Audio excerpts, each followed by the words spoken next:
Khan, we live. Shalom. Shalom, family. Shalom. Hey, Shalom, fam. What's good? What's good? What's good? Shabbat Shalom. Khan, Shabbat Shalom. Glad to see y'all here. You know what I mean? Glad to see y'all made it. You know, about to go ahead and knock this joint out the park. You know, through the spirit of the Most High, the spirit of Yahweh Shem Yahweh Shah. You know what I mean? So, guess we give it a couple of seconds so some people can start coming in.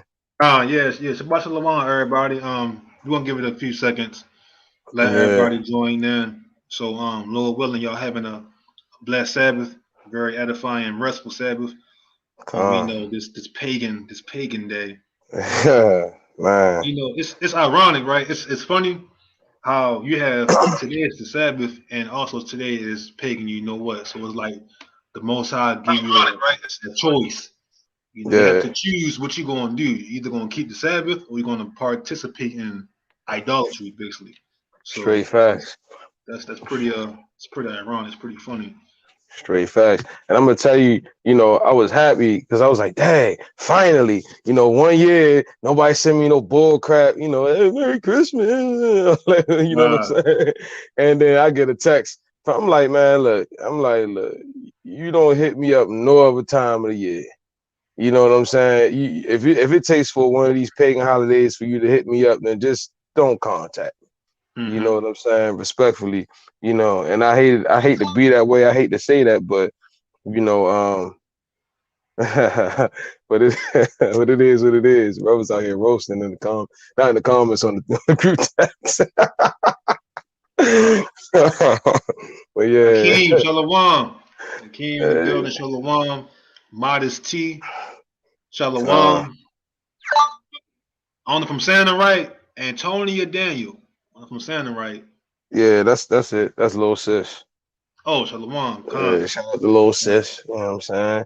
We Shout got out to the brothers, all the family that's in there. You know what I mean? Thank y'all for tuning in. Appreciate Apostle in.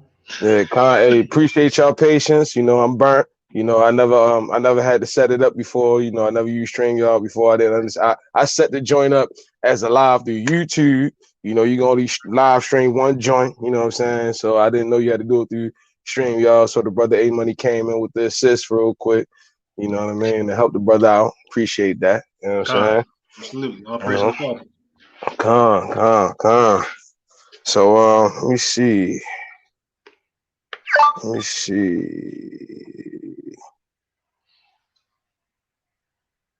All right, so let me see. We got a couple people here. I guess we'll go ahead and get started. You know what I mean? Khan. Yep. Um, I'm gonna jump it off with Jeremiah 10 I got it for you. real quick. Hey, the water. Jeremiah 10 to 1. Con. Hey, brother C. Shalom. We got brother CeeLo in the C. building. My man. What's good? What's good? So this Jeremiah chapter 10 and verse 1. It says, Hear ye the word which the Lord speaketh unto you, O house of Israel. Thus Con. saith the Lord, Learn not the way of the heathen, Facts. and You be know what not I'm dismayed at the signs of heaven, for the saying? heathen are dismayed at them. hmm So Verse we 3. can't be going after what they doing. Can't be doing what they doing. Gotta stay away from that. We gotta do what we do. Our culture, our heritage. Keep going. Verse 3. It says, For the customs of the people are vain. For Me. one cutteth a tree out of the forest, the work Mhm. of the hands of the workmen with the axe. They They mean decorate abs. this. Salaki, go ahead. Salagi. Yeah, they stuff that stuff is vain. It means absolutely nothing. You know what I'm saying? They do it for their own personal reasons. That's absolutely nothing. Continue going though. Salagi. Verse 4. They deck it with silver and with gold. They Mhm. fasten it with nails and with hammers that it move not. Right. So look, you hear the songs. We grow up hearing them songs. Deck the halls with boughs of holly and all that crap. We're gonna get into that holly too, because that Mhm. holly, that joint run deep. You know what I mean when it comes to this pagan holiday. But they talk about all that stuff, all the stuff they do. Everything that's in these songs is ritualistic things. You know what I'm saying? Everything that they do on this holiday is ritualistic, has a meaning. Keep going. Verse 5. They are upright as the palm tree. but speak not. They must needs be born, because they cannot go. Be not afraid of them, for they cannot do evil, neither also is it in them to do good. Right, exactly. Now I'm gonna tell you this, man. And see, this the messed up part about it, right? Because you got a lot of people, you know, especially people that's not in it. Well, I mean, hopefully it's not people that's in the truth, because you should know better. But I'm pretty sure some foolish ones that still, you know, trying to be in the truth and accepting these holidays as well. But you know, yeah, your regular everyday citizen, your Christian, whatever it is, you know, they'll tell you, see, it can't do no good. I mean, it can't do no harm. Don't be afraid of it. It's like, no, it's telling you that because it's a specific reason why it's saying it, because of the origins of the Christmas tree. You know what I'm saying? Stemming back to Nimrod. You know what I mean? And then everything that came from that Babylonian area from that point on, you know, when you get to the Celtics, the Druids, you know what I'm saying? What else? The Slavics, no, it ain't the Slavics. the Norse, the Nordics, though. The Nordics, you know what I'm saying? Like Rome, all these places, they took on these ritualistic satanic practices. You know what I mean? So, you know, of course, we know, and correct me if I'm wrong too, right? Or if I leave something out, you know, of course, we know the story of Nimrod and everything like that. You know, how they, well, after, you know, he died, of course, they put up the tree to symbolize him. And Right. if I remember correctly, they were supposed to put gifts under the tree, or else he would come. The myth was he would come and, you know, terrorize him, you know, destroy him, kill him. You know what I'm saying? Actually, it was his mother. What Come. was it? Semiramis, I think. I Yeah, could be wrong, Cimarron. but if those that didn't, you know, pay tribute to her son, which was his spirit in the tree, she Mm-hmm. would cut their heads off and hang it on the trees as ornaments. So Come. that's why you have the ornament bells and Come. things like that, because it symbolizes those that did not worship Nimrod.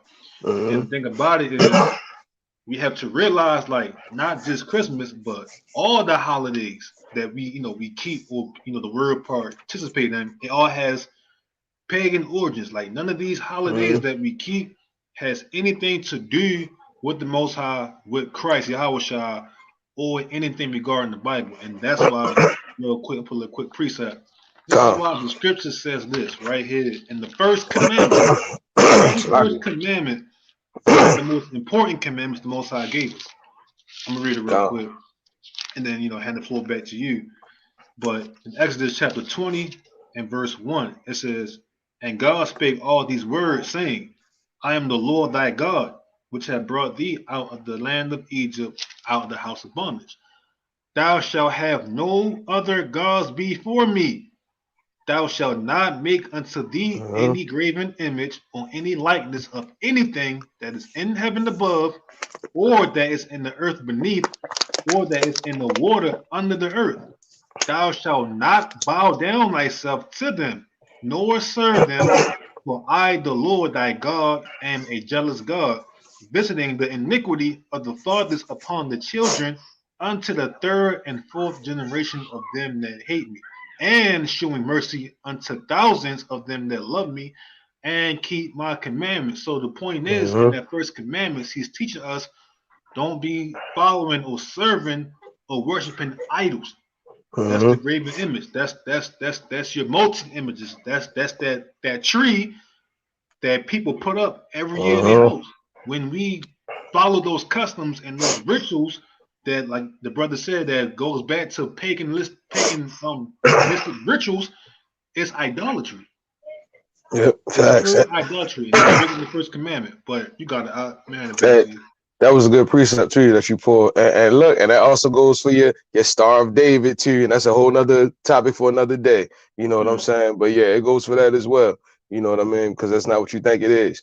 But you know, we're gonna pretty much give you a little bit of history today. You know what I'm saying about where these things come from. You know, like I said, it started with the I don't know why I keep forgetting these people's names. The Norse, the Nordics. You know what I'm saying? It started with them. What's that you got right there? Huh? Well, So for yeah, instance, it's not right. My bad. So like it started with Babylon, but I'm yeah, I'm I'm zooming forward to a more Con, recent time. You know what I mean? Con. So for Yeah. everybody that's watching right now, if y'all don't have this book, I 100% recommend everyone to get this book because it deals with all the holidays like Christmas and Easter and Mm-hmm. all the rituals that the pagan was doing and their origins and just dealing with things that's not of the Most High that's been linked to the Most High in Christ.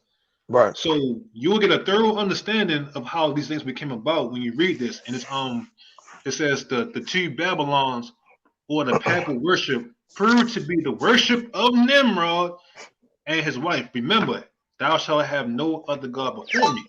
Mm-hmm. So those that's watching and that see this, I don't know if you can see it well, but this is the book here.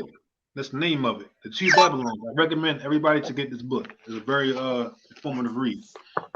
Uh, You got it, and, Doc. and appreciate that recommendation for the family that's watching. Let me put my All praise to joint the on Father. do not disturb. There we go. So nobody try to call and interrupt my joint. Well, I hate that. All right, so back to it. So we're gonna zoom a few thousand years ahead to the time of the Norse people, the Nordics, right? So we have all these things like for instance, the 12 days of Christmas. 12 days of Christmas, that bull crap that we've been hearing all our lives. That stems from the winter solstice, right? Mm, The 12 days of Christmas was when they used to burn the Yule log. I'm pretty sure a lot of people probably not too familiar with the Yule log nowadays, but it's the Yule right, log. Some people might have an actual log that they put in their fireplace, and other people, they might make the little cake, little right, cake, call it the Yule log, all that stuff. Well, the Yule log is something that they burn. It was a big tree. They burned it for 12 days. During that 12 days, they made sacrifices each day, some animal, some human, to whatever deity, and I'm not really trying to, mention all the names of these different deities, but whatever deity that they were worshiping or trying to, connect to, that's who they made the sacrifices to. Okay, so this was your solstice. All right. So when you hear people talk about that, that's exactly what they talking about. Even down to what is it? The what was it? What was it? I can't think of the name of the joint. But I'm gonna tell you this though, you know, around that time, that's when they were burning Yule log, that's when they started to create a lot of these different false deities that they deal with. You know what I'm mm, saying? So this was a moment where they were summoning and creating their gods that they worship. Not only that, they were doing like orgies, all types of weird orgies, all types Saturnalia. of yeah. Well, Saturnalia didn't come. They didn't call it Saturnalia yet. They didn't Right, call it right. That Saturnalia yet. came That came. Yeah, that with the came a little bit Romans. later. Right, Right, with the right. But we Romans. we gonna we gonna get to that point though. We're gonna get to that Absolutely, point. absolutely. Yeah. So I mean, look, they had the children involved, as we know. You know what I'm saying? That's how the Romans did. But we talking about the people before the Romans. This is something this is common practices amongst most, if not all, heathen nations. You know what I'm saying? To engage children in wicked acts. Whether it be acts of pedophilia and fornication, all that stuff, or just usage of alcohol, drinking, murder, all these different things. You know what I mean? Because this was a lawless time. You know, they dealing with their gods. Their gods aren't our God. He isn't they aren't the gods of Israel. They don't deal in righteousness. They deal in wickedness. So of course, if you're going to celebrate these gods, the only way to properly celebrate them is to celebrate them in wickedness. You know what I'm saying? So it was a terrible time, but zooming up to, let's see, to the times of Rome. You get to Rome, what was his name? I got it right here. You want me to read it? Because it's going right into it. Yeah, go ahead, bring it up. Right. Right. What he get into is before the influence reached Rome. So back Hmm. then they call it Yule or Yuletide or Yeah, Yule. your time, right? Yep, Um, yep. so fast forward to Rome, and that's when I kind of jumped the gun a little bit when I talked about Saturnalia, where it became a drunken orgy pedophilia festival Hmm. where the Romans began to partake in this this heathen act, and that's when you had the whole thing of the mistletoe, where if anybody got caught under the mistletoe, Hmm. you couldn't. opt out of fornication. You know what I'm saying? Hey, So look, yeah, and real quick to take it a step further with the mistletoe, right? So right, the mistletoe is actually poisonous. All right. So with the mistletoe, what they would do is they would take the mistletoe to subdue women. Okay. When they subdue the woman is pretty much her inhibitions are lowered to the point where she does nothing but let them do whatever they want to do to her, fornication wise. I know we probably have children watching, so I'm gonna say fornication wise, you know, right, they let yeah, they let whatever happen. And right, we've been a part of the world at some point in time, so we all know what types of stuff, goes on in the world, but just imagine that on a million. You know what I mean? right. At that time, Prostitution. because Yeah, right, because it was celebrated. So that whole situation with the mistletoe, where you get caught in the mistletoe. Oh, look, the woman get caught on the mistletoe, and she has to get kissed. She can't opt out of it. right. She can't opt out. Right, It's symbolic to the woman not being able to opt out of the influence of fornication.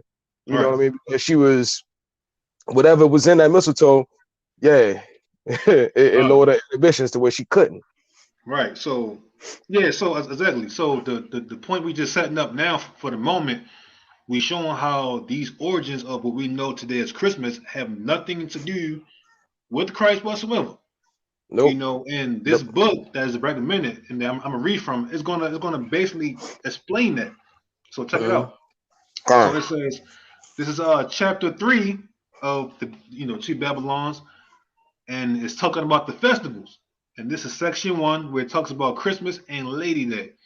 So it says the festivals of Rome are innumerable. It says, but 5 of the most important may be singled out for the elucidation: Christmas Day, Lady Day, Easter, the Nativity of St. Excuse me. John, and the Feast of the Assumption.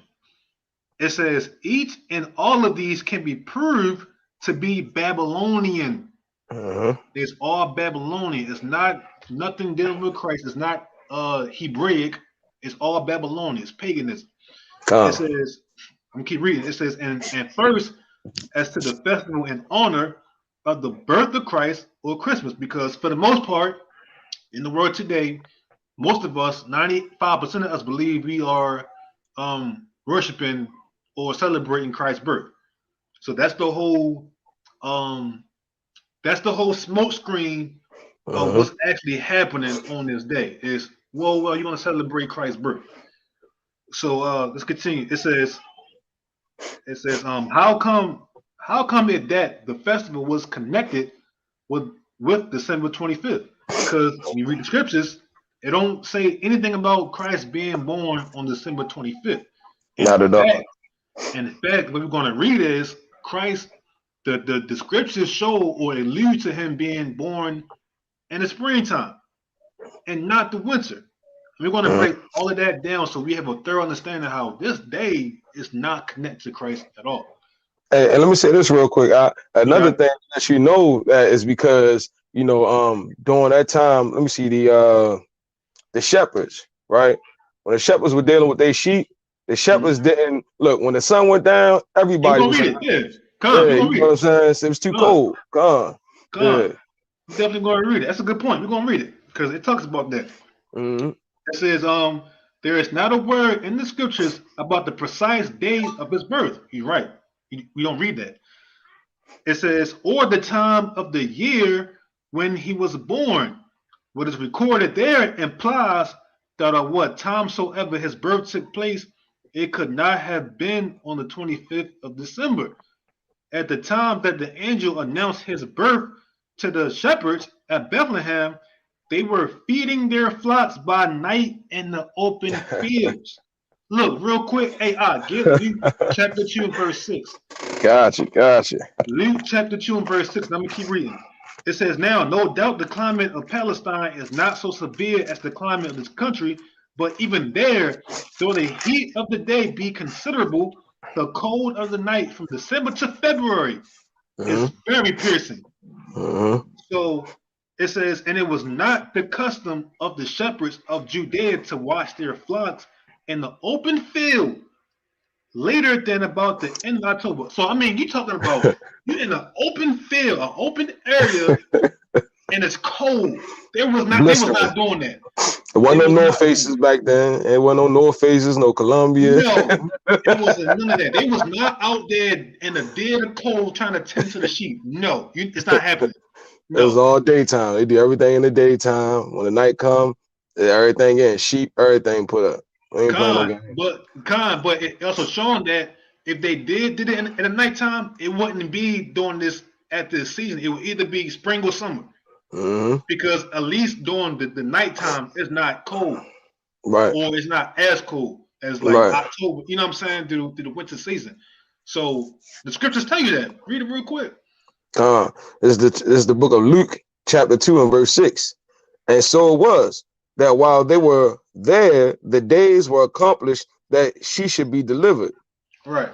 And she brought forth her firstborn son, and wrapping him in swaddling cloths, and laid him in a manger, because there was no room for them in the inn. And there were in the same country shepherds abiding in the field, keeping watch over their flock by night. Hold on. Read that verse again. And there were in the same country shepherds abiding in the field, keeping watch over their flock by night. So real quick, right there, real quick. So this is why it's important. And I understand this more now, as I advance in the walk, but it's very important to be able to put yourself in those times and understand how life was lived over there in the East, so we can perfectly understand the setting and what they was doing and how they operated during those times. So it says that the shepherds abiding in the field, keeping watch over their flock by night. They were not doing this in the winter season. Or the fall seasons. It's too cold. It gets stupid cold over there at nighttime during these seasons. Especially being in the desert, it gets cold. So go ahead. Oh, Salagi. I'm gonna tell you, like even in the so-called Middle East, you know what I mean? It don't matter what time of year it is. At night, man, look, it'll be 125 degrees in the desert during the day. At night, it's cold. You'll freeze to death. Yeah. So that's So imagine trying to do that in December. When supposedly Christ was born. It's not happening. The shortest day of the year. Right. You know what I'm saying? Exactly. And that's symbolic in itself as well. Exactly. That's another sign showing you, okay, the solstice come around December 23rd. Now, if you understand anything about paganism, they celebrate certain rituals depending on the equinoxes and solstices. Is when they will hold their certain rituals. So why is it that Christ all of a sudden is born on December 25th around the solstice? It's not making sense. Something's not adding up here. Somebody getting worship, and it's definitely not the Most High. Somebody getting worship. Exactly. Some sacrifice being made. Yeah. Some blood is being spilled. You know what I'm saying? Come. So keep going out to verse 9 down to 11. Verse 9, and lo, the angel of the Lord came upon them, and the glory of the Lord shone round about them, and they were sore afraid. Right. And the angel said unto them, fear not, for behold, I bring you good tidings of great joy, which shall be to all people. For unto you is born this day in the city of David a Savior, which is Christ the Lord. Right. So during this day, he told them, on this day, a Savior was born, a Mashiach, Christ, Yahweh. Mind you, this is the same time when the shepherds are keeping watch of their flocks at night. So it's implying, or it's showing you, Christ could nowhere have been born in the dead of the winter. No, that's not what happened. No, that's not about Christ at all. Well, you got to hop with. Con. But so hey, look, so to go back to the whole situation in Rome. Right, it was the Emperor Aurelian, I believe his name was Emperor Aurelian. Right, he created a 7-day celebration from the 17th to the 24th. Right, and then that whole celebration issued in the 25th, and on the 25th, that's when they gave the gifts to honor their sun god. Right. Right. So this is coming from Babylon now. When you're in Rome now. You know what I'm saying? We passed it. We already passed the Nordic times. Now we in Rome. You know what I Right. mean? So, Right. when Rome went into Britain, when Rome invaded Britain, you know, took over Britain, that's when they brought in the pagan practices of, you know, the when the solstice, and that's when they called it Saturnalia. Now it's Saturnalia.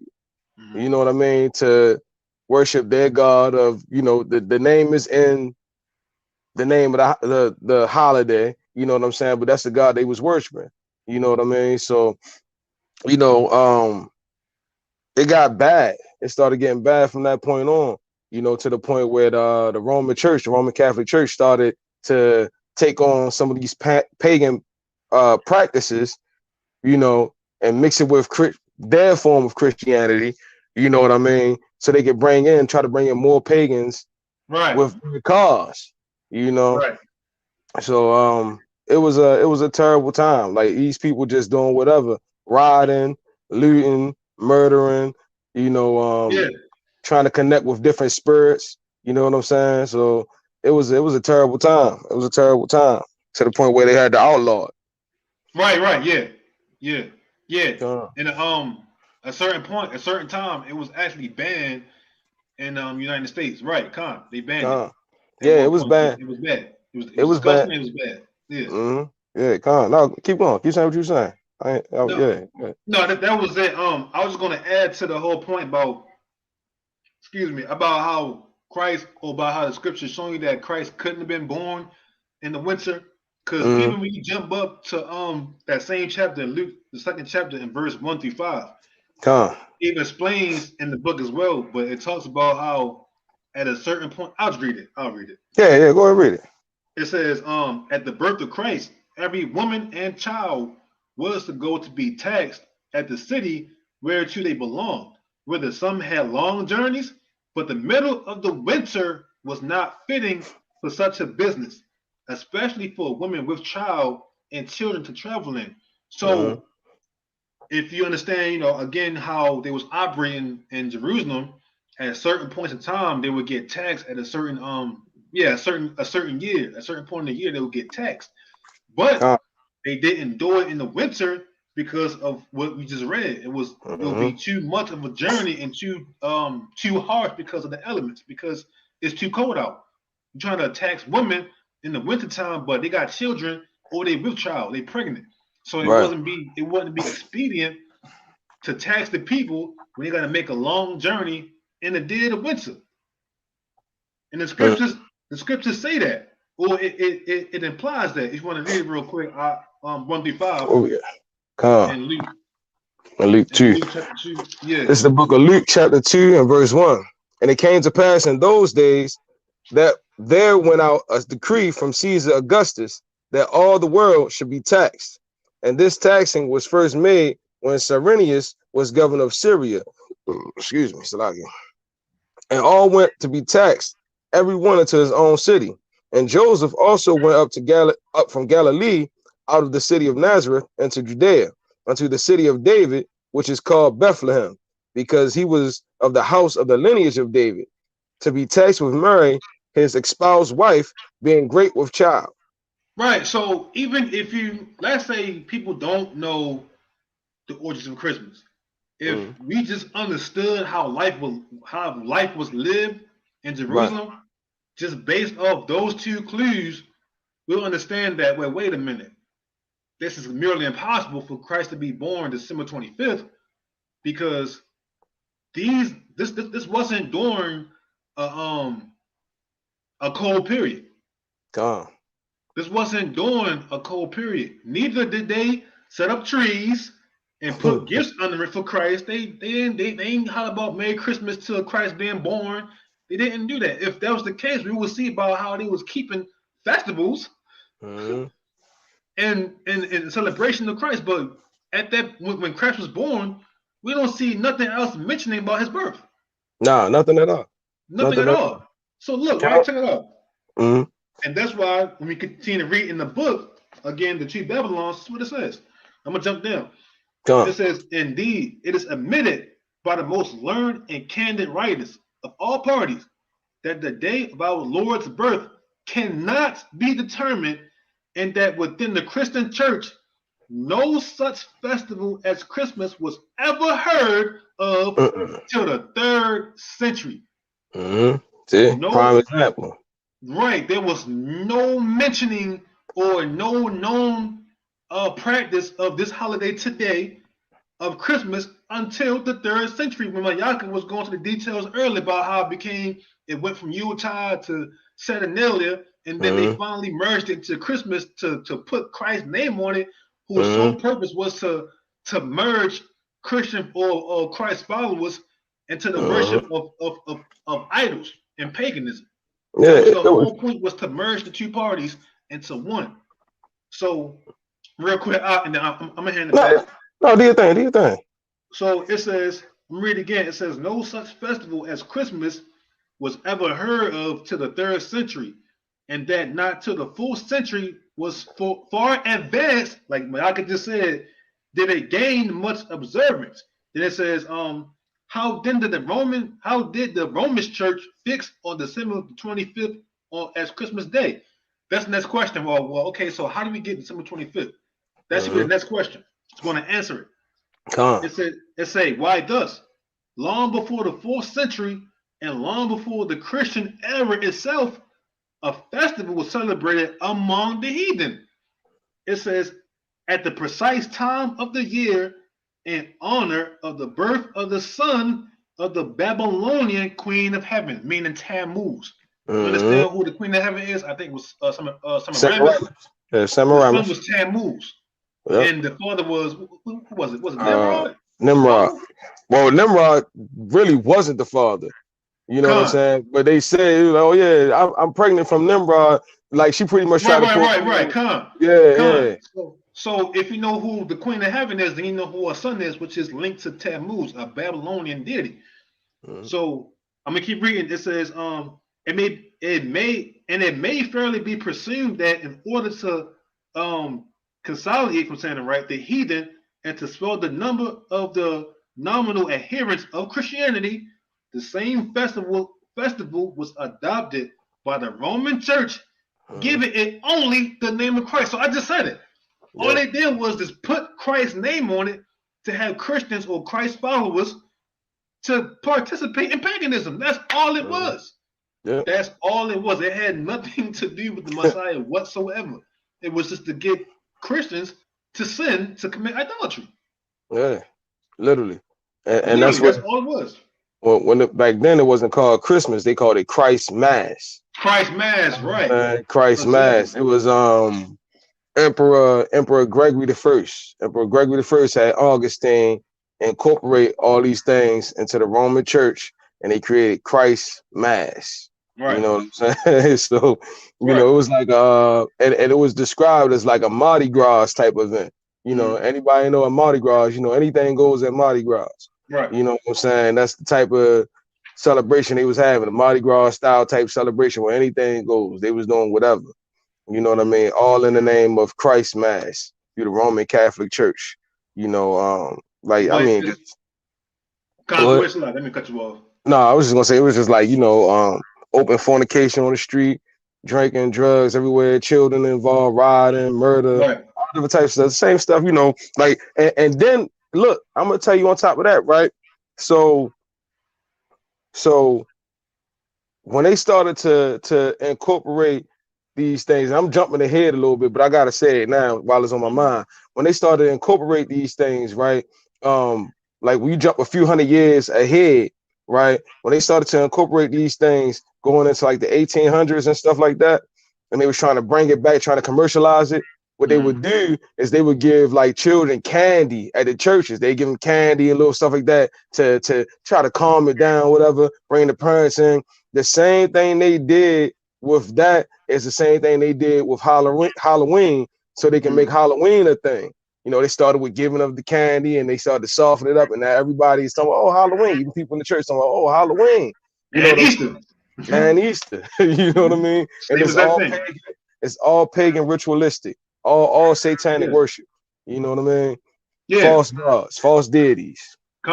Yeah. And I mean, you had more on that because I was gonna say something. No, go ahead, do your thing. to really to take it a step further, Mm. because this actually goes back to Egypt. Actually, Gone. Facts. the thing about it, all these idols we hear about, it goes back to well, I had to reverse from Babylon, from ancient Babylon to Egypt. Mm. So started from Nimrod and it came down to Egypt. When you had who was it? Who was the whole trio? You had the I think it was Ra, Isis, and Horus, something And like that. horse. Yeah. I could be wrong, No, you got it but right. yeah. So it came from ancient Babylonian. Now I clear it up. When we talk about Babylonian, we're not Mm. talking about the time of Nebuchadnezzar. We're not talking about that. Mm. So don't get it confused. Not Nebuchadnezzar and Daniel in their time. We're talking about before the flood, Mm. when Nimrod ruled in Shinar. That you know what I'm saying? Babylon. So it came from that down to Egypt, where they did the same thing. They took on the same exact thing, but the name was changed. Gone. So because here it says again, back to the book, it says that Christmas was originally a pagan festival. It's beyond all doubt. So we all it's no question, it's pagan. It says the Mm. time of the year and the ceremonies with which it is still celebrated proved its origins, meaning the same custom traditions that was practiced years ago, it's still Gone. being kept today. The tree, the presents, the ornaments, it's still the same thing. We just don't understand that there's a reason behind why people do it and of its pagan origins. Let me keep reading. Mm. It says in Egypt, the son of Isis, the Egyptian title for the queen of heaven, was born at this very time, about the time of the winter solstice. We just mentioned that, didn't we? We just Mm. mentioned the solstice because pagans celebrated certain, or almost celebrated, they performed certain rituals during certain points in time. Yeah. It was all ritualistic, satanic, demonic. It says the very name by which Christmas is popularly known among ourselves, Yule Day, proves Mm. at once its pagan and Babylonian origin.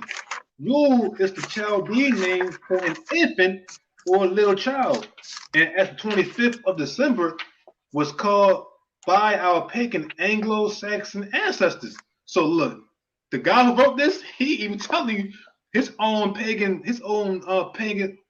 Anglo-Saxon ancestors.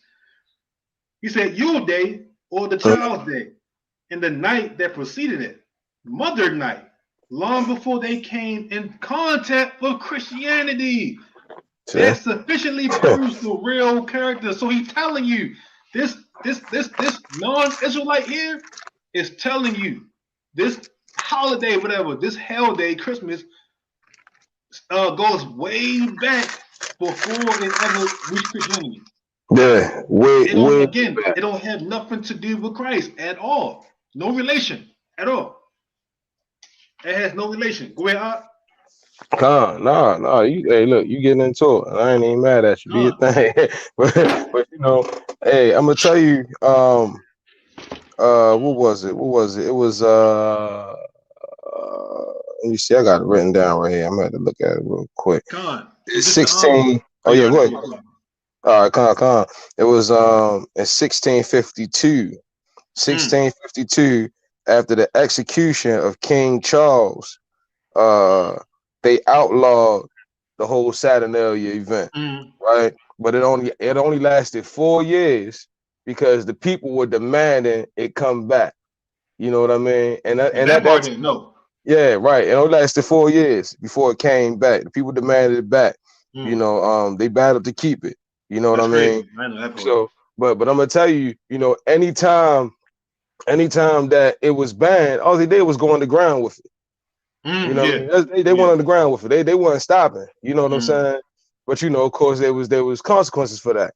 Now I'm gonna tell you, it took here in the States, here in America, it took them about 200 years after they started coming here to America and colonizing America. It took them about 200 years before they finally made Christmas legal here. Like it was a thing every year where they would meet you know, how the Congress do and all the, you know, the politicians and everything like that. They would meet and they would speak on this thing and they were against it. And they were battling with this for 200 years until they finally said, you know what, we're going to go ahead and do the thing with, you know, and I'm going to tell you, a couple of things happened to make that happen, to help that happen. You know, you got the dude Charles Dickens that did a Christmas Carol. You know, when people heard that story, it made them love Christmas again. You know, you also got the dude, I can't remember his name, but the guy who and this is all in the 1800s. The guy who wrote the story A Night Before Christmas, The Night Before Christmas.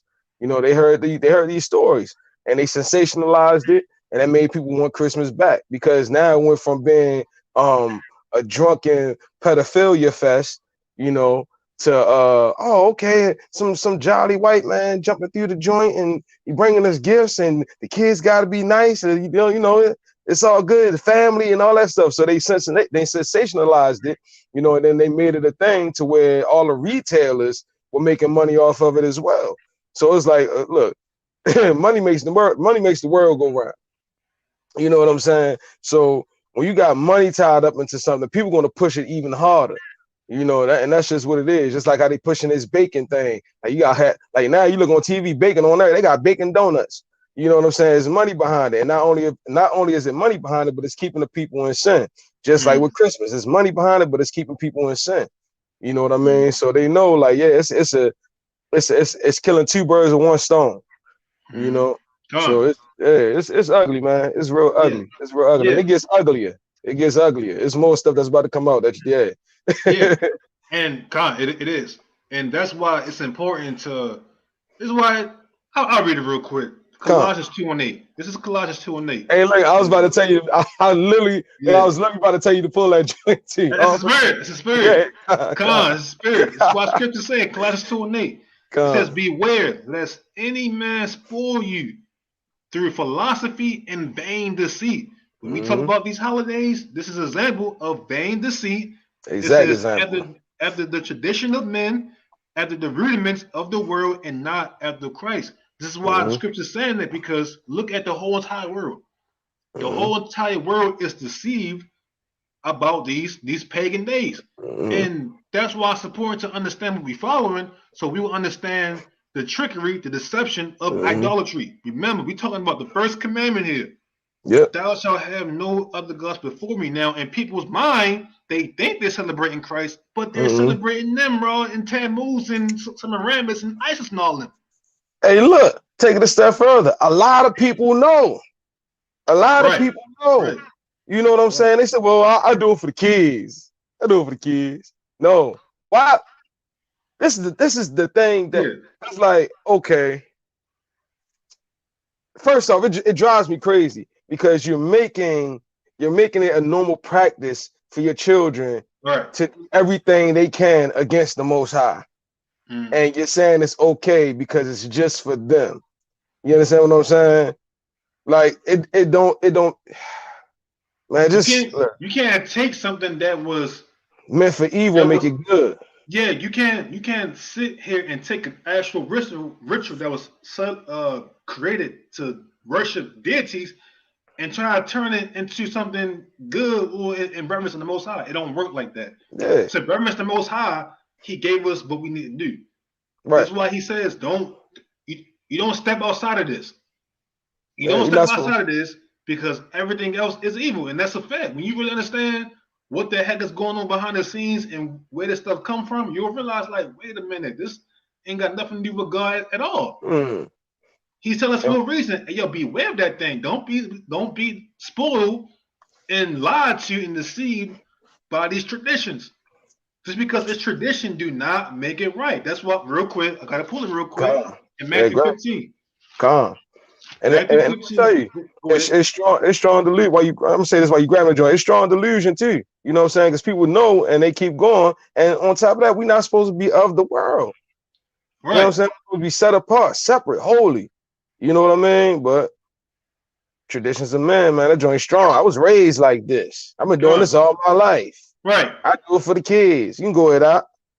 So I'm reading Matthew 15 now real quick. The context is talking about when, Christ and the Pharisee disciples were about to sit down and eat with them washed hands. But I want to bring something out real quick. Matthew 15:1 down to verse 3. It says, Then came to Yahweh scribes and Pharisees, which were of Jerusalem, saying, Why do thy disciples transgress the tradition of the elders? For they wash not their hands when they eat bread. But he answered and said unto them, Why do ye also transgress the commandment of God by your tradition? Now again, the context talking about the tradition of washing hands, not washing hands before you eat.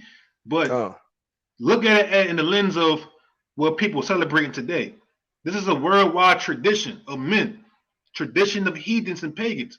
So you put in tradition over God, you transgressing the commandments of God by these traditions.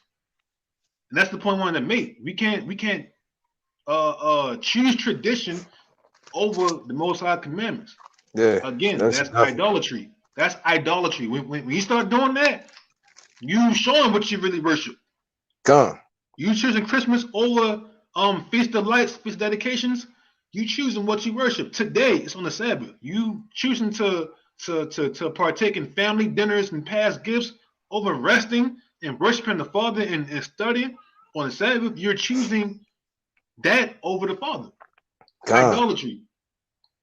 But you gotta argue it. Hey, look. I'm gonna tell you, right? And what was it? And when they started loosening up here in America and the States and letting people do that, letting people, have Christmas, the whole Yuletide, the way they really supposed to do it. Yeah. Right, look, some cities wasn't having it. You feel what I'm saying? And some cities, they had law enforcement out there to govern it because that's how bad it was here in America. I'm talking like the major cities, New York, all these places that we live, that we go to. Man, this stuff was crazy back in the 1800s. You'd be surprised what was going on here in America back in the 1800s. You know what I'm saying? It was crazy. So let me see. Right here.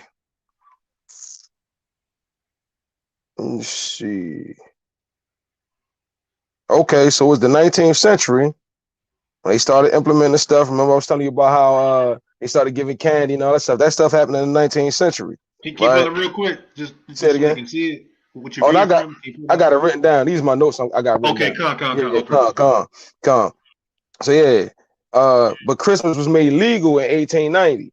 So this holiday, whatever you want to call it, this joint only been around for the last 130 years here in America. It's only been legal for the last 130 years. That's not a long time. Yeah, and real quick, before you continue, y'all can look this stuff up. Whatever we saying, y'all can look this stuff up. What he bringing up is 100% facts. You can look it up, you can search it, and you'll find something he's saying. But go ahead. Look, look, I got imagination, but my imagination ain't that deep. You know what I'm saying? Like, I can't just say, you know what, I'm just say 1890. Forget it. 1890. Yeah. But all that stuff, even down to like getting into the decorations, right? Like decorating. So back in those times when they practiced Saturnalia, they used to put a oil lamp in their window to symbolize like, okay, I'm with the madness, I'm with the mess, I'm with all the smoke, I'm with it. You know what I'm saying? So now when you see people decorate their houses with lights, it's symbolizing them letting people know, yeah, I'm with all the madness, I'm with all this craziness. You know what I'm saying? So that's another symbol. Everything is symbolic, like we said. Everything is symbolic. So you got to stay away from these things because, like, people try to downplay it. Like for instance, here in Baltimore, you know the movie Christmas on 34th Street or something like that. I can't remember the name of the joint, but it's the actual 34th Street down here in Baltimore, and these people come together as one conglomerate,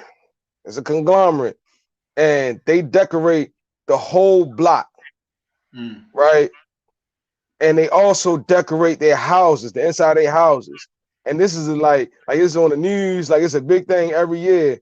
And thousands of people come down, and like people just walk through their houses and look at all the decorations. I mean, not just your regular Christmas trees, some stockings. Right. Now I'm talking about you got like all types of crazy stuff inside and outside the house, throughout the whole house, and people just walk through the houses looking and taking pictures. It's crazy. It's lit, yeah.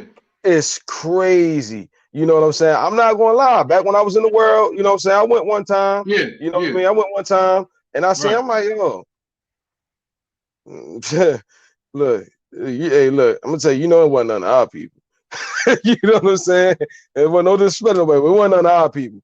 You know what I'm saying? Because we ain't about to have all, you know, some random thousands, hundreds of random people just walking through our house.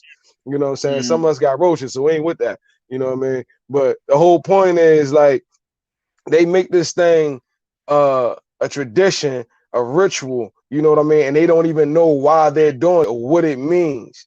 And then when you tell them, they try to downplay it. You know, you can't downplay it. Something's wrong, is wrong. You know, that remind me, what's the scripture out where it say we're talking about making evil good and good evil. I think Isaiah 5:20, I believe. I could be wrong. Come. Grab that joint for me. Baba Kasha. Slide in. No, you good, man. I mean, so you know, stay away from this stuff. And I know everybody that's watching this live stream, I know y'all not with it. You know, most I will. I hope y'all not with it. You know, and if somebody is with it, you know, I hope this video, you know, definitely open your eyes to what's going on this live stream right here because Come. So this Isaiah 5:20, it says, "Woe unto them that call evil good and good evil, that put darkness for light and light for darkness, that put bitter for sweet and sweet for bitter." And that's exactly what they doing with Christmas, Halloween, especially them two, Easter, you know, all these holidays. Man, it remind me, you remember the movie Vampire in Brooklyn, where he was acting like the pastor. He was like, evil is good. Oh yeah. I was like, man, look, Yeah, that was all. you know, every time I watch that joint, that particular part hits me. Like I'm just like, like it made me want to turn it off. You know what I'm saying? It's one of my movies that I like, you know, but that part made me, man, look, that joint made me want to turn the TV off because it's like, I mean, you know, they put spirits on all these stuff. They put spells on all the stuff we watch and we listen to. So I'm guessing that's why it hit me, you know, in a different manner, you know. But when I see it, it's just like I really don't laugh at that part. Yeah. You know what I'm saying? I really don't laugh at that part. And anybody who's seen the movie, you know, he say some other stuff too that's off and it's meant for, you know, comedic relief. But I really don't laugh at that part because it's like, nah, bro. I can't rock with it. Con. So look, right, because I think earlier you mentioned about you said something about the traditions. You mentioned the traditions and where it came from. But I do want to read because it do speak about that as well. Yeah, go ahead. Well, it do. Matter of fact, it do indefinitely. But I can't read the whole thing for time's sake. That's why I just recommended the book those because it get deep into it. But I did have a point highlighted I want to bring out. It says the candles in some parts of England lighted on Christmas Eve. Because remember, that's a part of it, lighting candles. Right. Yep. It says, and used so long as the festive season lasts, were equally lighted by the pagans on the eve of the festival of the Babylonian god to do honor to him. So when you're sitting there lighting the candles a day before Christmas, you're honoring a Babylonian god. Facts. You're not setting the mood. You're not getting the holiday spirit. You're not. No, it's none of that. You're not setting the scene. No, to light the candles, you're literally deliberately honoring a Babylonian god. You got that ho spirit. You know what I'm saying? So that for real holiday spirit, for real, it's actual spirit. But I'm gonna keep reading. It says, for it was one of the distinguishing peculiarities, I can't say the word, of his worship to have lighted wax candle on his altar. So back then they put the candles a day before on the altar to worship the Babylonian god. Today, people light candles a day before. It's for the same reason. It says, the Christmas tree, now so common among us, was equally common in pagan Rome and pagan Egypt. Look at that. Go back from Rome to Egypt. It says, in Egypt, that tree was the palm tree. In Rome, it was the fir tree. The fir tree is what we have now. That's the fir tree. It says the palm tree denoting the pagan Messiah as Baal Tamar. Look at that. What the hell? Baal Tamar? Baal? You worshiping Baal? You honoring Baal Tamar? The third referring to him as Baal Berith, the mother of Adonis, the sun god, and great mediatorial, I can't say the words, divinity, was mystically said to have been changed into a tree, and when in that state to have brought forth her divine son.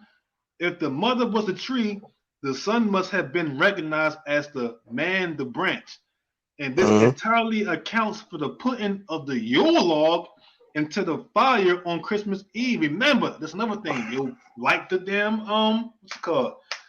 The fireplace. Yep.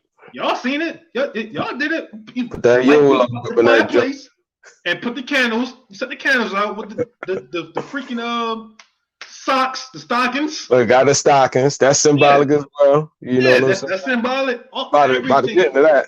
Every single thing about it is symbolic, but I'm gonna keep reading. It says, well, what was that? It says, and this entirely accounts for the putting of the Yule log into the fire on Christmas Eve and the appearance of the Christmas tree the next morning as Zoroaster, the seed of the woman, which name is signified Angelina, if I'm saying it right, or born of the fire. Look at that. That sounds wicked. Born of the fire. It says he has to enter the fire on Mother Night that he may be born the next day out of it as the branch of God or the tree that brings all divine gifts to men. I mean, this look at that. That's all. Come on. It's all. It sounds off just by reading it. But this is what it was doing. This is what it all symbolizes. This is what it all symbolizes. And in each different country or society, it represents something a little bit different, but still on the same what's the word? Within the same realm of why it's really celebrated.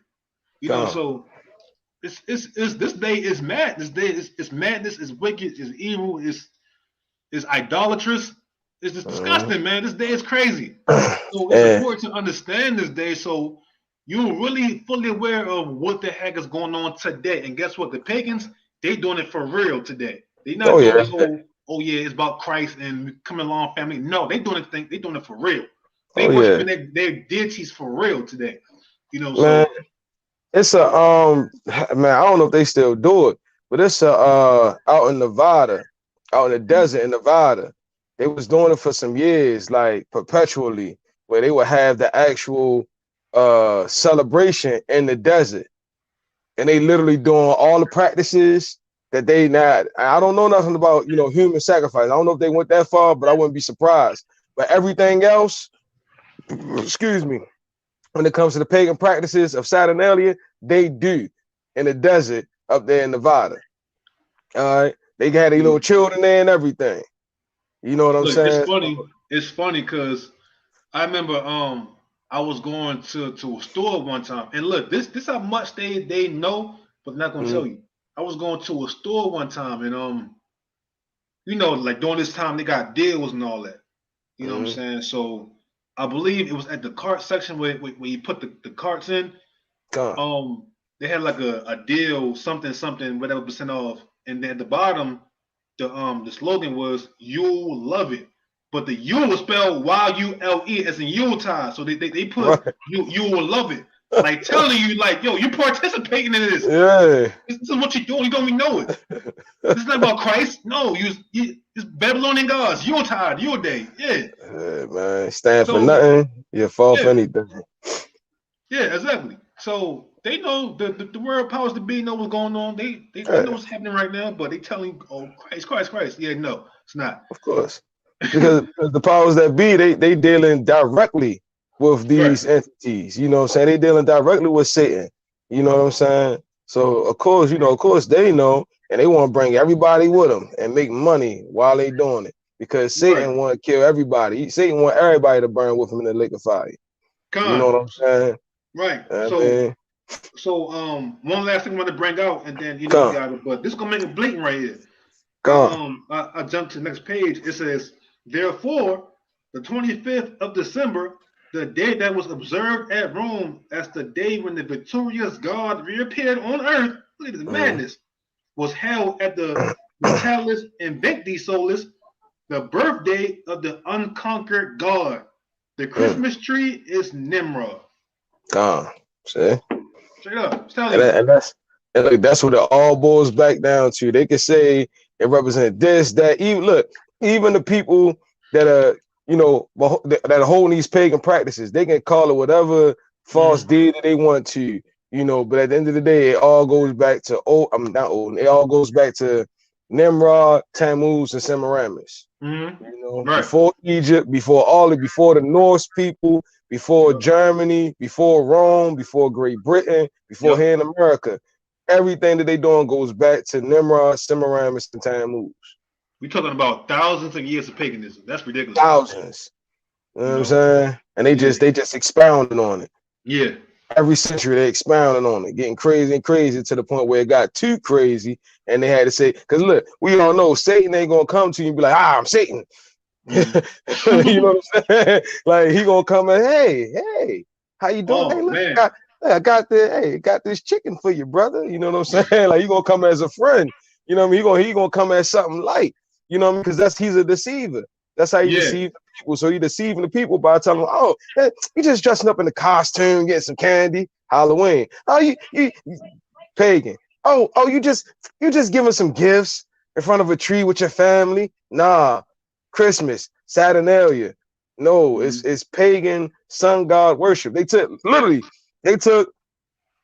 the worship of a sun god on the 25th and changed it to the worship of the Son of God. You know what I'm saying? Like that's what they did. Perfect chance. Perfect. It was perfect opportunity. Perfect. But I forgot to mention that. I don't know if you're gonna bring it out, but the whole origin of Santa Claus. You got that ready? Oh yeah, yep. Now, look, I'm about to make one point, and we're gonna get right into that. Before we get into that, though, we want to talk about the wreath, the Christmas wreath. All right, the Christmas wreath. Now we all know about Hollywood. The same thing that what is his name? Merlin, the sorcerer. I forgot what they used to call him back then, but the sorcerers back then, they used to use Hollywood as their wands. They got Hollywood now, where they do all forms of wickedness, all types of spells. The same right. All our entertainment come from, which is witchcraft, right? So they used to take holly and bend them into wreaths and put the wreaths on their head. These are the pagans that I'm talking about. These same wreaths, you see them now, and they call them Christmas tree wreaths. All right. These joints is made of Hollywood. They believe that when you make these wreaths, that they have magical and mystical powers. So you can do whatever you want with these joints. So when you go put that joint on your door, that's what you're doing. You know what I'm saying? You're invoking some type of sorcery. You know what I mean? Through spirits that we're not even supposed to be dealing with, familiar spirits that we're not supposed to be dealing with. You know what I'm saying? But yeah, to get into the Santa thing, right? Now that joint crazy. So all right, because you have different forms of Santa, right? Now Santa comes from the false god Odin. That's where Santa comes from. He comes from Odin. All right, Odin used to, what was it? I can't remember the time. I think it was around the same time of year. But Odin used to, according to their myths, Odin used to fly around the world and look upon the people and decide based upon your acts who he's going to destroy and who he's going to preserve. You know what I'm saying? So they took Odin, made him into Santa, right? Now, Santa or Odin was always accompanied with a horned creature. You know what I'm saying? Now, we already know when it comes to horned creatures, what you get Lucifer. You know what I'm saying? A little goat joint with a man body, female body. You know what I'm saying? So this is what used to accompany Odin or Santa, right? Now, when you see all these movies and all these different mythologies, appreciate it. Throw out on that. You get Krampus. You know what I'm saying? You get Krampus. They got a movie about that. You know what I'm saying? You get Beelzebub and even Swart Pete, Black Pete. You know what I mean? And Black Pete, to take it a step further for us, Black Pete is some racist stuff that's a play on our slavery. You know, over there, what is it? I want to say, is it Switzerland? I believe. No, Dutch. Where's the Dutch? Where are the Dutch people from? Dutchland. Dutchland, either Dutchland or Switzerland. You know what I'm saying? But yeah, it's Wat Pete, and I'm pretty sure a lot of y'all heard of him within the last few years anyway, because they've been talking about a lot. Black Pete. So can you see it? Can yeah, you see this? I can see it. You know, my screen's small, but I'm pretty sure they can see it. You know what I mean? But yeah, that's it right there. That's it. That's Santa Claus and Krampus. The pagan god Odin. Yeah, yep. And what is it? Beelzebub, all that stuff, man. Like Saint Nicholas and Krampus. Let me see. And look, I'm gonna tell you, Saint Nick is a whole nother entity as well. Saint Nick. So the origins of Saint Nick was an austere entity. He wasn't happy, he wasn't nice. He just came through, like he was like the father. You know how your father ain't never around. But when your mother called and tell you did something wrong, that brother pop up, he ready to whoop you behind and all that stuff. That's what Saint Nick was. Saint Nick was an entity that popped up once a year for all the people, all the kids that was, they was bad. He came with some switches or a whip, and he whipped them or hit them with the switch. That's what he did. Now, yeah, that's a perfect picture right there. That's the perfect picture right there. That's the perfect picture. So you know what I mean? Saint Nicholas, which represents Odin, and then you have Krampus, where if you was a disobedient child, and real quick, that's why they got that whole you better not cry or pout or shout. I'm telling you what, Santa Claus, all this nonsense, and then if you was a good little boy or girl, you would get gifts, but if you was bad, then this demon right here, Krampus, was going to take you away to wherever. So now some children he left, some children he just beat them. You know what I mean? But the ones that was real bad, you gotta go. You going with him. You know what I'm saying? And the story behind Saint Nick was that Saint Nick supposed had caught Satan and put him in chains and made him a slave. And Satan was Beelzebub, Krampus. Krampus. I say crumpet. But Krampus. Yeah, all those different names. You know what I'm saying? Even Zwart Pete or Black Pete, that was the same symbolization. They just tried to clean it up. They tried to clean it up by using Black Pete, Zwart Pete. But that was, like I said, that was also a racist play on our enslavement as well. Because they got them. Like I said, I can't remember if it's Dutch. Well, hold up, Dutchland is in Switzerland, isn't it? I can't really remember. I'm not sure. But they I guarantee you right now, if you were there, they got a whole festival going on, a parade. And you see a whole bunch of Edomites with blackface on right now. Talking about I'm Black Pete. I'm Zwart Pete. You know what I'm saying? If you can, Baba Gashal, try to pull up a picture of that so people can see it. You know what I'm saying? Black Pete. Zwarte Pete. You know what I'm saying? It's and it's spelled, but it's spelled Pete is spelled Piet. Piet? Yeah, con. Piet. Hold on. Let me see. Oh yeah, you keep going. I'm gonna try to pull it up. Con. Yeah, that joint, like it's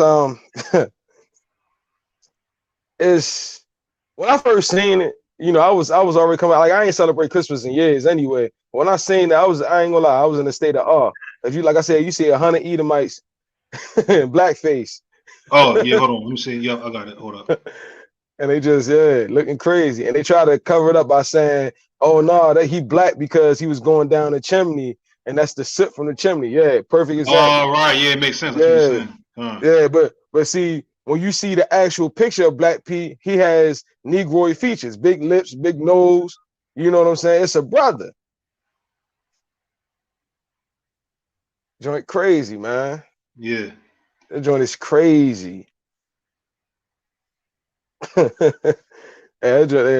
yeah, when you see Santa Claus over there, Black Pete right behind him.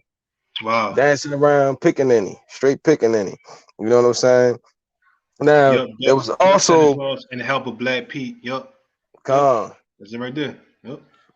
And it was also, now I forgot one of them joints, They called him what is it? Necht Ruprecht. Necht Ruprecht was also one of the names for the helper of Santa Claus, Satan Claus. You know, and the purpose of the stocking. So when a child was good, right? Zwarte Piet, Beelzebub, Krampus, Necht Ruprecht, whatever you want to call them, he would drop gifts, little candy and gifts down the chimney, and they would put their shoes right there under the chimney, and they'd drop it right in the little shoes or whatever. So now, and real quick, go back to what you were saying about where was it? It was in the Netherlands. It was the in Netherlands, the Netherlands. Yeah. my man, appreciate that. So they used to drop, like I said, the little helper, you know, used to drop the joints down into their shoes, and so now what they do, they just take a stocking and hang it above the chimney. You know what I mean? And representation of Krampus, whatever you want to call them, dropping gifts down for the good children. You know what I mean? So yeah, it's terrible. It's terrible. And another thing, I almost forgot this, and this is pretty much it for me. You know, the reindeer. So if you pay attention, right, back in those days, there was never no speak. It was never no talk about reindeers. It was only Odin, Santa Claus, whatever you want to call them, and Krampus, Black Pete. You know what I mean? That's all you heard of. So what they did was a horned creature. So what they did was, instead of them keeping the Krampus thing, you know, because like I said, they wanted to make it a household thing. They wanted to make it a nice thing, something that was accepted amongst all the people, families, no matter what religion you worship, what religion you keep. They turned Krampus. I keep calling him Krampus. I need to go watch Idlewild. They changed Krampus into the 8 reindeer that Santa Claus had. So now Krampus went from a demon that used to help assist Santa Claus with giving out gifts or disciplining or stealing, kidnapping the bad children to 8 reindeer.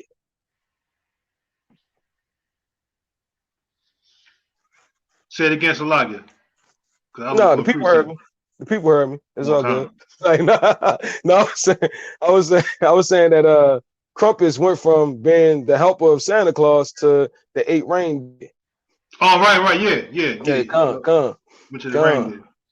Yeah. Right, that's where it came from. Yeah. Come. And real quick, I got a preset. I mean, you still have more? No, I'm pretty much done. I do got one preset I want you to pull from me, but other than that, you know, and it goes into that Matthew 15 too. Go ahead, pull your joint real quick. No, I was just gonna say, and this is why the Most High is highly 100% against all this stuff, and he calls it abominable. And this is really idolatry to the highest degree, or a form of it to the highest degree. But this is why scriptures say in Wisdom of Solomon, chapter 14, and I'm gonna read verse 11 to 12. It says, therefore, even upon the idols of the Gentiles, because they all idols, they're not real. These all pagan idols that these heathens worship.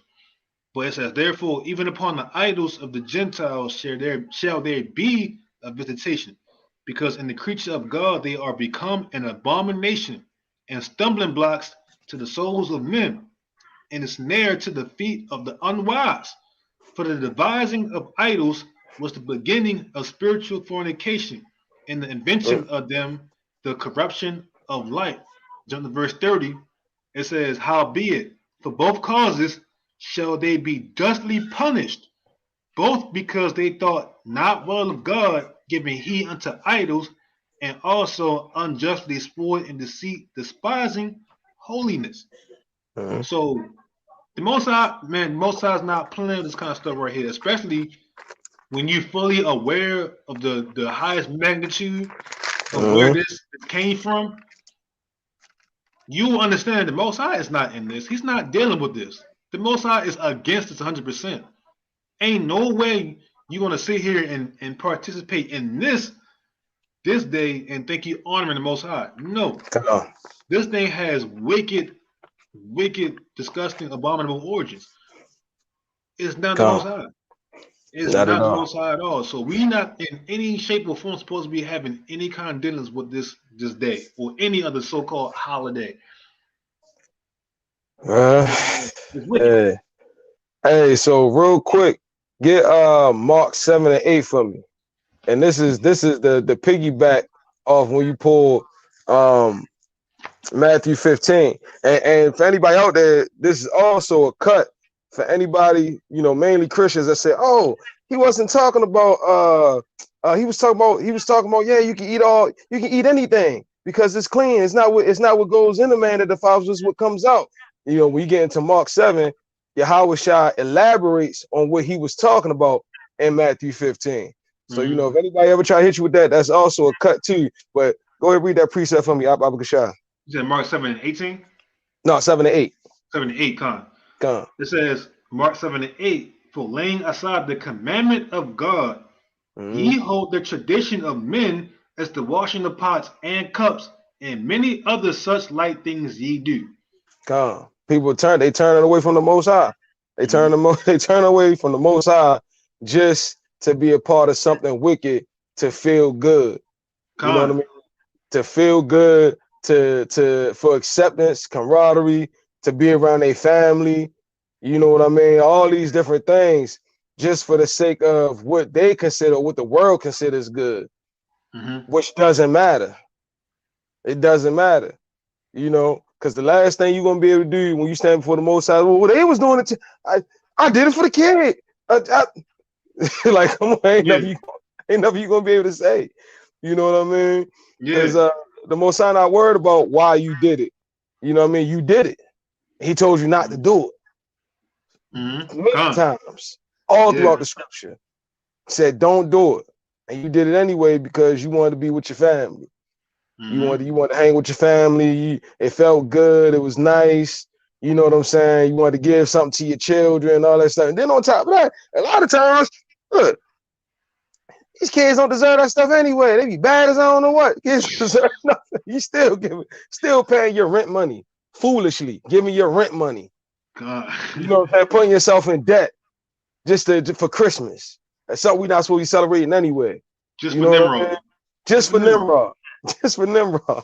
Right. You're gonna honor Nimrod. You're gonna you're gonna throw away your life for Nimrod. But, I'm gonna read that again, but this time I'm taking from verse 6 down to 9. Come. It says, he answered and said to me, well had Isaiah prophesied of you hypocrites, as is written, this people honor me with their lips, but their heart is far from me. So again, today we hear people talking about, we celebrating Christ, the birth of Christ, we're giving honor and thanks to God Almighty for his son Christ. It's all Christ. You honoring God with your mouth, but your heart and your actions and what you actually doing is far from the Most High. Like you're something totally different. Something totally different. So verse 7. Hey, look, and real quick, to make it worse, look, they gonna go to church. Oh gosh, they gonna go to church tomorrow. Yeah, goodness. Yeah, more paganism. on Sunday. More sun god worship. You know what I'm saying? Yeah, more sun god worship. You just celebrated the sun god. Goodness, it's ridiculous. Holiday today, and then you go tomorrow. Back to back, man. Come on. Y'all gotta chill with that. Come on, it's back to back. Y'all gotta chill, man. And look, that's I'm gonna scary. tell That's sad and scary. What's real scary about it is, like you said earlier, like Christmas Eve and Christmas Day fell on the Shabbat. Yeah. And it's like, dang, what you gonna do? You gonna keep the Shabbat like the Most High says, you gonna go against them and do one of the worst things no sin is greater than the other, but this is you gonna do one of the worst things you can do on the Shabbat. Yeah. Like a lot of people don't realize they fate is sealed just on this day alone because of the decision they made. Yeah, it's bad. You know what I'm saying? Those who know. Yeah. So look, right? I mean? I'm gonna keep reading. Come. It says in verse 7. We in Mark chapter 7, verse 7. It says, howbeit in vain do they worship me, teaching for doctrines the commandments of men. This is crazy doctrine, idolatry. Verse 8 again. It says, for laying aside the commandment of God, ye hold the tradition of men as the washing of pots and cups, and many other such like things ye do. And he said unto them, full well ye reject the commandment of God that ye may keep your own tradition. That's what's happening. And they do it willingly. Willingly, yeah. And the sad part about it is, and we've been hearing it for years, people are prideful is a mug to be like, well, he just going to judge me then because I'm a. Oh yeah, that's crazy. What? Yeah, they don't care. Oh, Yeah, he most just don't going to judge me. Oh, well, God know my heart. Man, look, it's just one day. Yeah, You may yeah. The not heart is survive wicked. that day. Yeah, you know what I'm saying? He know our hearts is wicked. So Yeah. to know what's really happening and what this day is really about, and to still do it, and to know at least some degree that it's Mm-hmm. not about Christ, and you still do it, man. That's pretty Hey, crazy. hey, you a That's pretty bold crazy. mother effer, boy. You a Yeah, bold one that's right there. bold. That's scary. Yeah. I don't Yeah, a ever be lot of that people bold. don't.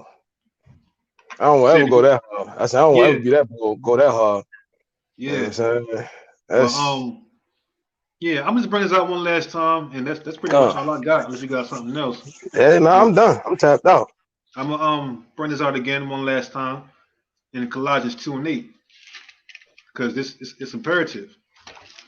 It's imperative. It's not a game. It's not all hugs and kisses and come together and share and wishes and holiday spirits and being all thankful and cuddly. No, it's not that type of party at all. All right, yeah, you can do it. They gonna do it in Lake of Fire too. Y'all gonna be doing the same thing in Lake of Fire, Yeah, coming together and burning as one, hugging each other and crying, and yeah, you gonna have a whole this is gonna be a feeling. You ain't gonna yeah, like that feeling either. right. So so Colossians 2:8 it says, "Beware." I gotta read it again. Beware lest any man spoil you through Mm-hmm. philosophy and vain deceit, after the tradition of men, after the rudiments of the world, and not after Christ. Because this day ain't got nothing to do with Christ at all. So when you understand what this is really about and what's really happening, you gotta make a decision to not do it no more. You gotta turn from that, stay away from that, and denounce it. God, You know, you gotta denounce it because this thing that people think they're celebrating is not what it is, and that's the trickery. That's why I says the vain deceit. You know, mm-hmm. it's not about the Father. It's not about Christ at all. It's all idolatry. It's paganism. God, You know, you so know, and, there you have it. You know, that is the origins of uh, Christ Mass. and always remember, hey, look, you can't congregate with the ungodly.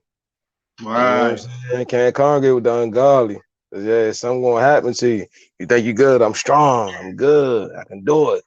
You know what I'm saying? Yeah. The next thing you know, you get mixed up right all up in that joint. Next thing you know, Yeah. you got a glass of eggnog right here, Right. Eggnog and cookies, and a Santa hat. You know what you I'm got saying? You just dancing. uh you got what the apple spice or cinnamon spice little cakes. I'm trying to tell you, bro. You're like, I don't know what happened. It just happened so quickly. I don't know what happened. You know what I mean? This thing is serious, man. So they all have it, man. The pagan origins of Saturnalia of Christmas. You know, Well, the worship of Nimrod. It's the worship of Nimrod. When it con, boils con. down to it, it's the worship of Nimrod. You So know, I ain't got nothing else. You got anything else? that's all I got. That's all I All right. got. Well, with that, folks, for Daria Kashar, I'm I'm Mayaka Yasharala, with Mothers of Yahweh Shai, Kwam Yasharala. So Lord willing, family, I hope this was edifying. I hope that y'all, if you didn't already know, that y'all learned something today, that y'all can go back Con, and look into research it and just learn for yourself some more to get more edified. Um, all praise to the Heavenly Father in the name of His Son, Christ Yahweh Shah, for allowing us to understand and see the truth. All of us that's con, watching, so that we don't, fall into that deception. So, Lord willing, you all continue to have a blessed Sabbath. straight Um, facts. Stay strong, keep enduring. Shabbat Shalom, Salakia, and Kwam Yasha Allah. Kwam Yasharala.